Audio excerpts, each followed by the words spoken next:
तो सबसे पहला जो क्वेश्चन है वो आपको दे रखा है इसमें कि रुको और जाओ निश्चयवाद का सिद्धांत है, ये किस विद्वान ने दिया।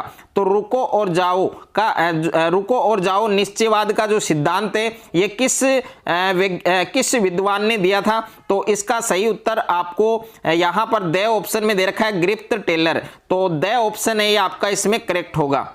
तो देखिए प्रश्न संख्या 1 के अंदर आपको द ऑप्शन करेक्ट करना है। उसके बाद में दूसरा प्रश्न है आपके मानव विकास का अर्थ है। तो मानव विकास का अर्थ आपको बताना है। तो इसमें 4 ऑप्शन आपको दे रखे हैं। तो जो स ऑप्शन है आपके गुणात्मक परिवर्तन, वो इसका करेक्ट आंसर होगा। उसके बाद में तीसरा प्रश्न है आपके प्रवास का अपकर्ष कारक है। तो प्रवास का अपकर्ष कारक कौन सा होगा। तो तीसरा जो प्रश्न है इसमें प्रवास का अपकर्ष कारक आपको बताना है। तो ए ऑप्शन में महामारियां और बी ऑप्शन में आपके प्राकृतिक विपदाएं और स ऑप्शन में आपको राजनीतिक उपद्रव दे रखा है और द ऑप्शन में दे रखा है काम के बेहतर अवसर। तो इसमें आपको द ऑप्शन करना है, यानी तीसरा प्रश्न है इसमें द ऑप्शन आपका सही होगा, काम के बेहतर अवसर। उसके बाद में प्रश्न संख्या 4 है आपके कि कौल खहोज जिस प्रकार की कृषि को नाम दिया गया वह है। तो ए ऑप्शन में है आपके जीवन निर्वाह कृषि, ब ऑप्शन में है उद्यान कृषि, स ऑप्शन में है सामूहिक कृषि और द ऑप्शन में है आपके सहकारी कृषि। तो 4 ऑप्शन आपको दिए गए हैं प्रश्न संख्या 4 के अंदर। तो प्रश्न संख्या 4 के अंदर स वाला ऑप्शन आपका करेक्ट होगा, सामूहिक कृषि। ओके, प्रश्न संख्या 4 के अंदर स ऑप्शन आपको करेक्ट करना है। 5वां प्रश्न है विनिर्माण उद्योग को किस क्षेत्र से सम्मिलित किस क्षेत्र में सम्मिलित किया जाता है। तो ए ऑप्शन में है प्राथमिक क्षेत्र, ब ऑप्शन में है आपके द्वितीयक क्षेत्र और स ऑप्शन में आपके तृतीयक क्षेत्र और द ऑप्शन में आपके चतुर्थक क्षेत्र। तो यहां पर देखिए प्रश्न संख्या 5 के अंदर आपको ब वाला ऑप्शन सही करना है इसमें। तो ब वाला ऑप्शन यानी द्वितीयक जो क्षेत्र हैं वो इसमें सम्मिलित हैं। और उसके बाद में प्रश्न संख्या 6 आपको दे रखा है कि विश्व का संगतम रेल तंत्र है वो कहाँ मिलता है। तो विश्व का संगतम रेल तंत्र है वो कहाँ मिलता है। तो इसमें ए ऑप्शन में यूरोप है और उसके बाद में ब ऑप्शन में एशिया में, स ऑप्शन अफ्रीका में और द ऑप्शन ऑस्ट्रेलिया में। तो इस प्रश्न का सही उत्तर आपके ए वाला ऑप्शन हो जाएगा यूरोप में, यानी यूरोप में विश्व का संगतम रेल तंत्र वो मिलता है। और उसके बाद में 7वां प्रश्न आपको दे रखा है। प्रश्न संख्या 7 है कि विश्व का सर्वाधिक व्यस्ततम जलमार्ग कौन सा है। तो इसमें प्रश्न संख्या 7 के अंदर ए ऑप्शन है वो आपको दे रखा है उत्तरी अटलांटिक समुद्री मार्ग। तो ए ऑप्शन आपका करेक्ट होगा। तो ए ऑप्शन इसमें आपको करेक्ट करना है।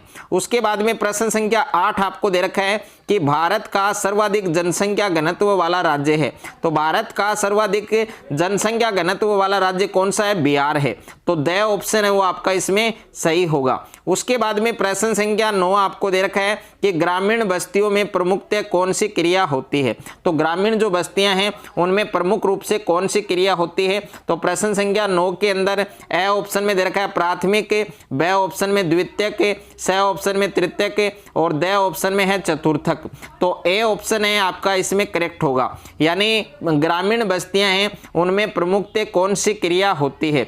तो प्रश्न संख्या 9 के अंदर ए ऑप्शन है वो आपका करेक्ट होगा। प्रश्न संख्या 10 है जल संभर प्रबंधन से संबंधित नीरू मेरू कार्यक्रम है वो किस राज्य में चलाया जा रहा है। तो ए ऑप्शन है राजस्थान, ब ऑप्शन हरियाणा, स ऑप्शन आंध्र प्रदेश और द ऑप्शन है आपके तमिलनाडु। तो इसका सही उत्तर होगा आपके आंध्र प्रदेश, यानी स ऑप्शन आपका करेक्ट होगा। प्रश्न संख्या 11 है आपके प्रादेशिक नियोजन का संबंध है। तो प्रादेशिक नियोजन है उसका संबंध है वो किससे है। तो ब ऑप्शन है वो आपका करेक्ट होगा, क्षेत्र विशेष के विकास का उपागम।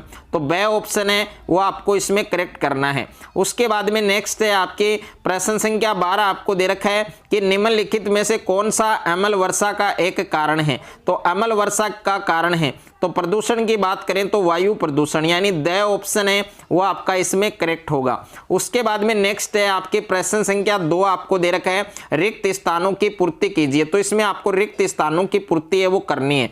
तो पहला प्रश्न है कि मानव विकास प्रतिवेदन 2020 के अनुसार उच्च मानव विकास समूह में कितने देश सम्मिलित हैं। तो यहाँ पर देश की बात करें तो इसमें 53 आएगा आपके 53। यानी 53 देश हैं वो सम्मिलित हैं। और दूसरा प्रश्न है ब्राजील में कॉफी के बागानों को क्या कहते हैं? तो ब्राजील में कॉफी के जो बागान हैं उनको क्या कहते हैं? फेजेंडा कहते हैं। तो फेजेंडा इसमें आपको लिखना है, इसमें आपको क्या लिखना है? फेजेंडा। ओके, ये आपका करेक्ट आंसर होगा। उसके बाद में तीसरा प्रश्न है परिवहन की जो मांग है के आकार से प्रभावित होती है। तो तीसरा जो रिक्त स्थान है उसमें आपको लिखना है जनसंख्या। तीसरे में आपको क्या लिखना है? जनसंख्या आपको लिखना है। उसके बाद में नेक्स्ट है आपके प्रश्न संख्या 4, आपको रिक्त स्थान दे रखा है मार्ग रोम को चीन से जोड़ने वाली दूरी के व्यापार का प्रारंभिक उदाहरण है। तो 4 नंबर में आएगा आपके रेशम। 4 नंबर जो रिक्त स्थान है उसमें आपको क्या लिखना है? रेशम लिखना है। उसके बाद में नेक्स्ट है आपके प्रश्न संख्या 5, आपको दे रखा है कि अरवारी पानी संसद कार्यक्रम राजस्थान के जिले में चलाया गया, कौन से जिले में? तो इसमें आएगा अलवर, यानी इसमें कौन सा जिला आपको फिल करना है? अलवर। उसके बाद में नेक्स्ट है आपके छठा प्रश्न है कि भारतीय रेल प्रणाली को मंडलों में विभाजित किया गया, तो कितने मंडलों में विभाजित किया गया? तो इसमें आपको लिखना है 17। उसके बाद में देखिए प्रश्न संख्या 7 है आपके रिक्त स्थान आपको दे रखा है कार्यक्रम गंगा नदी की स्थिति में सुधार से संबंधित है। तो कौन सा कार्यक्रम गंगा नदी की स्थिति में सुधार से संबंधित है? तो इसमें आएगा आपके नमामि गंगे।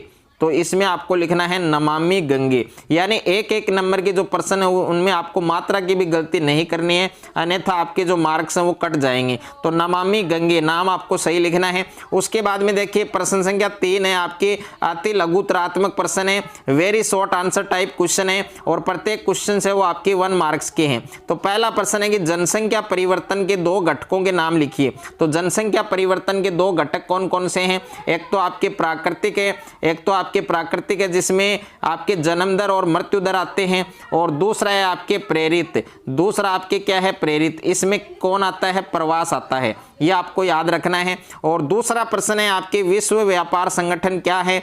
तीसरा प्रश्न है मानव बस्ती को परिभाषित कीजिए। और 4 नंबर प्रश्न है भारत के विदेशी व्यापार की 2 विशेषताएं आपको लिखनी है। 5वां प्रश्न है ध्वनि प्रदूषण से आप क्या समझते हैं? यानी ध्वनि प्रदूषण के बारे में आपको इसमें बताना है। उसके बाद में खंड ब है, सेक्शन बी है, और सेक्शन बी के अंदर लघुतरात्मक प्रश्न आपको दे रखे हैं। तो प्रश्न संख्या 4 है कि आर्थिक भूगोल के किन्हीं 3 उप क्षेत्रों के नाम लिखिए। तो आर्थिक भूगोल के 3 उप क्षेत्र कौन कौन से हैं उनके नाम सभी बच्चों को कमेंट बॉक्स में बताना है। जो स्टूडेंट इसका सही उत्तर बताएगा उसका जो कमेंट है वो पिन किया जाएगा। प्रश्न संख्या 5 है जननांकी संक्रमण सिद्धांत का उपयोग बताइए। छठा प्रश्न है बाह्य स्त्रोतन को स्पष्ट कीजिए। 7वां प्रश्न है आंतरिक जलमार्गों के विकास के कोई 2 अनुकूल जो दशाएं हैं वो आपको इसमें बतानी है। और 8वां प्रश्न दे रखा है आपको भारतीय भाषाओं के परिवारों के नाम लिखिए। तो भारतीय भाषाओं के परिवारों के नाम भी आपको कमेंट बॉक्स में बताने हैं। 9वां प्रश्न है भारत के पर्वतीय क्षेत्रों के विकास हेतु 3 सुझाव दीजिए। 10वां प्रश्न है भारत में उपग्रह संचार विकास पर टिप्पणी लिखिए। अगर आपको किसी भी प्रश्न में डाउट है, आंसर आपको नहीं मिल रहा है, तो आप कमेंट करके बता सकते हैं, उसका आंसर आपको टेलीग्राम ग्रुप पर मिल जाएगा। सेक्शन सी है आपके खंड 6 है, दीर्घ उत्तरीय प्रश्न आपको दे रखे हैं। तो 11वां प्रश्न है कि विनिर्माण से क्या आशय है? आधुनिक बड़े पैमाने पर होने वाले विनिर्माण की विशेषता बतानी है। और 8वां में प्रश्न है उद्योगों की स्थिति को प्रभावित करने वाले किन्हीं 4 कारकों का विस्तार से आपको वर्णन करना है। 12वां प्रश्न है आपके वर्षा जल संग्रहण का अर्थ बताते हुए इनसे होने वाले जो लाभ है वो आपको बताने हैं। और 8वां में प्रश्न है आपके कि भारतीय राष्ट्रीय जल नीति 2002 की 4 विशेषताएं आपको लिखनी है। और प्रश्न संख्या 13 है कि भारत में ऊर्जा के अपरंपरागत स्रोतों का वर्णन कीजिए। 8वां में प्रश्न है खनिज किसे कहते हैं? रासायनिक और भौतिक गुण धर्मों के आधार पर खनिजों को वर्गीकृत कीजिए, यानी खनिजों का वितरण करके आपको बताना है।